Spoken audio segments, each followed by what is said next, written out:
बिस्मिल्लाहिर्रहमानिर्रहीम। अस्सलाम वालेकुम। कैसे हैं आप? उम्मीद है कि आप ठीक होंगे।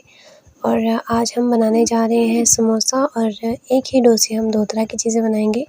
तो यहाँ पर तकरीबन 2.5 कप मैंने यहाँ पर मैदा ले लिया है और उसमें मैंने अजवाइन, हस्बे ज़रूरत नमक और 3 to 4 टेबलस्पून मैंने इसमें घी शामिल करके इसको अच्छे तरीके से मिक्स कर लिया है। मिक्स करने के बाद आप मैदे की मुट्ठी बना लें। अगर मैदे की मुट्ठी बन रही है तो ये परफेक्ट है आपके समोसे के लिए। तो हम इसमें थोड़ा थोड़ा पानी शामिल करके इसे गूंद लेंगे। इस डो को हमें नॉर्मल आटे से थोड़ा सा हार्ड गूंदना है, या फिर आप यूँ समझ लें कि हमने जब इसके पेड़े करके इसको बेलना है तो हम बहुत ही कम मैदा इस्तेमाल करेंगे और हम इसको बेलते जाएंगे, लेकिन ये नीचे नहीं चिपकेगा। और उसके बाद अगर हम इसके समोसे बना के एक दूसरे के साथ रखते हैं तो समोसे एक दूसरे के साथ नहीं चिपकेंगे, इतना हार्ड होगा। बहुत ज़्यादा हार्ड भी नहीं होगा कि हम उसे बेल ही ना सकें। तो इतना हमें हार्ड रखना है कि जब हम इसको बेलें तो हमें थोड़ी सी फ़ोर्स की ज़रूरत लगे। हमने इसको इतना हार्ड रखना है, बहुत ज़्यादा फ़ोर्स की ज़रूरत लगे इतना भी हार्ड नहीं रखना। तो मुझे उम्मीद है कि आपको समझ आ गई होगी कि हमने नॉर्मल आटे से थोड़ा ज़्यादा हार्ड रखना है और यही आपके समोसे के लिए परफेक्ट डो होगी। तो इसी तरीके से थोड़ा थोड़ा पानी लगाते हुए इसको हम गूंद लेंगे। तो गूंदते वक्त जब आप इसे गूंदेंगे तो आपको लगेगा कि हमारी डो थोड़ी ज़्यादा हार्ड है, लेकिन वो ज़्यादा हार्ड नहीं होगी। जब आप इसे ग्रीस करके रख देंगे तो वो जब 10-15 मिनट उसे पड़े हुए को हो जाएंगे तो वो सेट हो जाएगी। तो आपके सामने ही मैं इसे गूंद रही हूँ, तो इसी तरीके से आपने गूंदनी है। तो आप देख सकते हैं बहुत ज़्यादा अभी हार्ड मुझे लग रही है, तो लेकिन जब हम इसे ऑयल लगा के रख देंगे तो ये ज़्यादा हार्ड नहीं होगी। अब एक पैन में हमने 1 टेबलस्पून घी ले लिया है और उसमें अदरक और लहसुन का पेस्ट शामिल कर दिया है और इसे थोड़ा सा कलर चेंज होने तक पका लेते हैं। थोड़ा सा पकाने के बाद अब इसमें हम चॉप किया हुआ प्याज शामिल कर देते हैं और इसे भी हम सौते कर लेते हैं। अब हम इसमें 1 सब्ज़ मिर्च और लाल मिर्च का पेस्ट शामिल कर देते हैं। स्पाइसेस अपने हिसाब से कम या ज़्यादा कर लें। 1 टीस्पून धनिया पाउडर शामिल कर देंगे और थोड़ा सा नमक शामिल कर देंगे, तकरीबन ½ टीस्पून के बराबर। और बहुत ही लो फ्लेम पे हमने इसे अच्छे तरीके से मिक्स कर लिया है। और अब हम इसमें आलू शामिल कर लेते हैं। फ्लेम को मैंने ऑफ़ कर दिया है और अब आलूओं को अच्छे तरीके से मिक्स कर लेंगे। आलू अच्छे से मिक्स हो चुके हैं, इसे मैंने एक बाउल में निकाल लिया है। अब यहाँ पर हम डो की तरफ आ जाते हैं। तो डो के छोटे छोटे पेड़े बना लेते हैं। थोड़ा सा हम मैदा स्प्रिंकल करेंगे और पेड़े को बेलना स्टार्ट करते हैं। पेड़े को बेलने में थोड़ी सी फ़ोर्स की ज़रूरत लगेगी क्योंकि हमने डो जो है उसे थोड़ा सा हार्ड रखा है। यहाँ पर आप देख सकते हैं कि इसे बेलने में थोड़ी सी मुशक्क़त करनी पड़ेगी आपको, लेकिन बहुत ज़्यादा भी नहीं करनी पड़ेगी। और इसको मैंने बेल लिया है और हमने इसको बेलना कुछ इस तरह से है जैसे आपके सामने है। बिल्कुल हमने इसे गोल नहीं बेलना, हमने थोड़ा सा इसको लंबाई में बेलना है ताकि जो हमारा समोसा है वो बिल्कुल परफेक्ट शेप में बन सके। अगर आप बिल्कुल गोल बनाती हैं तो आपका जो समोसा है वो बिल्कुल जैसे बाज़ार में समोसे मिलते हैं वैसा नहीं बनेगा। तो समोसे की एक साइड पे हम पानी लगाएंगे और इसकी पॉकेट बना लेते हैं।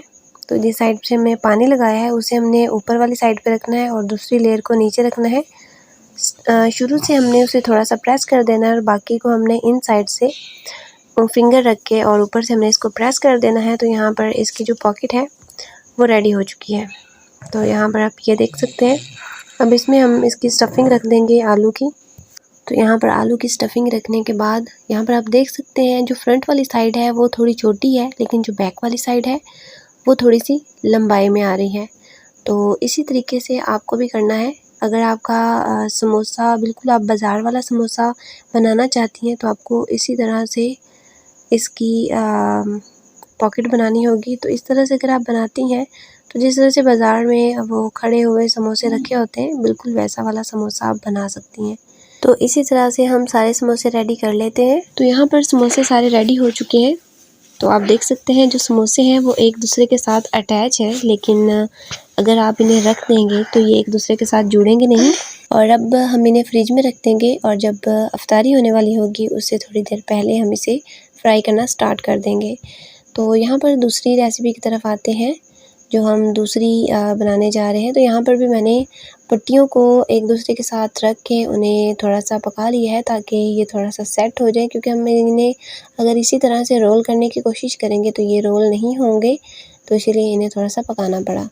और अगर आप समोसा पट्टी की रेसिपी देखना चाहते हैं तो आपको मेरे चैनल पर समोसा पट्टी की रेसिपी मिल जाएगी, जिसे आप स्टोर करके रख सकते हैं और इस्तेमाल कर सकते हैं कई हफ्तों तक। तो अब यहाँ पर हमने एक पट्टी को पकड़ना है और उसे रोल करना स्टार्ट कर देना है। पट्टी को रोल करके कोन की शक्ल में बना लेंगे और जो लास्ट वाला उसका हिस्सा है उस पर हमने जो मैदे का बना हुआ ग्लू है वो लगा लेना है, ताकि ये जुड़ जाए और खुले ना। और जो ग्लू आप यहाँ पर लगा रहे हैं उसे थोड़ा सा हार्ड होना चाहिए, थोड़ा थिक होना चाहिए, ताकि वो इसको पकड़ के रख सके, इसे सेट कर सके। अब यहाँ पर हमने कोन बना ली है और इसमें हमने स्टफिंग रेडी की हुई है, तो वो हमने इसमें डाल देनी है, सेट कर लेनी है। और यहाँ पर स्टफिंग आप अपनी मर्ज़ी के मुताबिक ले सकते हैं, चिकन स्टफिंग, चीज़ स्टफिंग, तो आप हर टाइप का ये कोन बना सकते हैं। तो यहाँ पर सिर्फ आपको बताने के लिए मेरे पास आलू की स्टफिंग थी, तो मैंने इसमें वही शामिल कर दी कि आप एक ही डो से 2 तरह की चीज़ें कैसे बना सकते हैं। तो जो आपका दिल करे आप इसमें से बना सकते हैं। आप चाहें तो समोसे बना सकते हैं, आप चाहें तो कोन बना सकते हैं। तो हमने यहाँ पर क्या करना है, अब हमने क्या किया है कि जो हमने थोड़ा थिक वाला पेस्ट बनाया था मैदे का, वो हमने टॉप पर लगा दिया है, क्योंकि हमने वहाँ पर सुइयाँ लगानी है। तो सुइयों को पकड़ने के लिए थोड़ी सी थिक पेस्ट होना चाहिए, ताकि वो सुइयों को जकड़ के रख सके। और जो थिन वाला पेस्ट हमने बना के रखा है वो हमने लगा दिया है बाकी वाले कोन पे, ताकि ब्रेड क्रम्स लगा सके। तो यहाँ पर ये कोन हो चुका है रेडी, और आप देख सकते हैं कि ये कितना प्यारा, कितना खूबसूरत लग रहा है। तो इसी तरह से हमने सारे कोन बनाने हैं। तो यहाँ पर ये कोन हो चुके हैं रेडी। इसे भी आप फ्रिज में रख सकते हैं और इफ्तारी के टाइम पे फ्राई करें, और बड़े आराम से आप इफ्तारी बना सकते हैं बहुत ही ईज़िली, बगैर किसी झंझट में पड़े।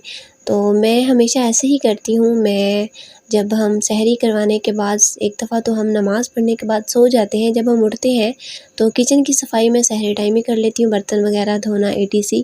तो वो करने के बाद फिर हम नमाज़ पढ़ते हैं, फिर सो जाते हैं। फिर जब उठती हूँ मैं, तभी मैं ये अपना काम स्टार्ट कर देती हूँ। ये सारी चीज़ें मैं रेडी करके फ्रिज में रख देती हूँ। फ्रिज में रखने के बाद फिर बड़े आराम से बाकी सारा दिन गुजारते हैं। और जब इफ्तारी का टाइम नज़दीक आता है तो तकरीबन 1 घंटा पहले मैं फ्राइंग का काम जो है वो स्टार्ट कर देती हूँ, क्योंकि इन्हें हमने लो टू मीडियम फ्लेम पर फ्राई करना होता है, तभी ये क्रिस्पी होते हैं। अगर हम इन्हें बहुत ज़्यादा हाई फ्लेम पर फ्राई करते हैं तो ये क्रिस्पी नहीं हो पाती हैं। तो इस बात का भी आप ज़रूर ख्याल रखिएगा। जितना आप इसे लो टू मीडियम फ्लेम पर पकाएंगे, फ्राई करेंगे, आपका समोसा, आपकी कचौरी या फिर जो कोन आप जो चीज़ भी बना रहे हैं वो बहुत ही ज़्यादा क्रिस्पी, बहुत ही मज़े की बनेगी। लेकिन अगर आप वही चीज़ हाई फ्लेम पर बनाते हैं तो वो क्रिस्पी नहीं रहती, बनती तो अच्छी है लेकिन क्रिस्पी नहीं बनती, सॉफ्ट हो जाती है। तो इस बात का ज़रूर ख्याल रखिएगा। तो कोन हमारी जो है वो बहुत ही अच्छे से लो टू मीडियम फ्लेम पर मैंने इन्हें फ्राई कर लिया है, और ये बहुत ही अच्छे से कुक हो चुकी हैं इनसाइड आउटसाइड, और बहुत ही ज़्यादा क्रिस्पी हैं। तो इन्हें मैंने एक टोकरी में सजा दिया है। तो जितनी ये दिखने में प्यारी लग रही हैं, उतनी ये खाने में भी मज़ेदार है। लो टू मीडियम फ्लेम पर पकाई हुई चीज़, आवाज़ से आपको अंदाज़ा हो गया होगा कि ये कितनी ज़्यादा क्रिस्पी है। इस रेसिपी को आप इस रमज़ान में ज़रूर ट्राई कीजिएगा, बल्कि अपनी नेक्स्ट इफ्तारी में ज़रूर ट्राई कीजिएगा। और जो मैंने आपको टिप बताई है आप वो वाली ज़रूर फॉलो कीजिए, आपको बहुत आसानी होगी। और इसी तरीके से हम समोसों को भी लो टू मीडियम फ्लेम पर फ्राई कर लेंगे। यहाँ पर मैंने समोसे डाले हैं, फ्लेम बहुत हाई है। उसके बाद मैंने इसमें जो फ्लेम है वो लो टू मीडियम कर दी है, ताकि जो समोसे हैं वो क्रिस्पी हो सकें। और यहाँ पर कुछ जो समोसे हैं वो फ्राई हो के रेडी हो चुके हैं, और जो कुछ हैं वो फ्राई हो रहे हैं। तो इफ्तारी का टाइम जो है उसमें भी 10-15 मिनट रह गए हैं। तो इसी तरह से आप सारे समोसे भी फ्राई कर लेंगे लो टू मीडियम फ्लेम पे, बहुत क्रिस्पी बनेंगे। अल्लाह हाफिज़।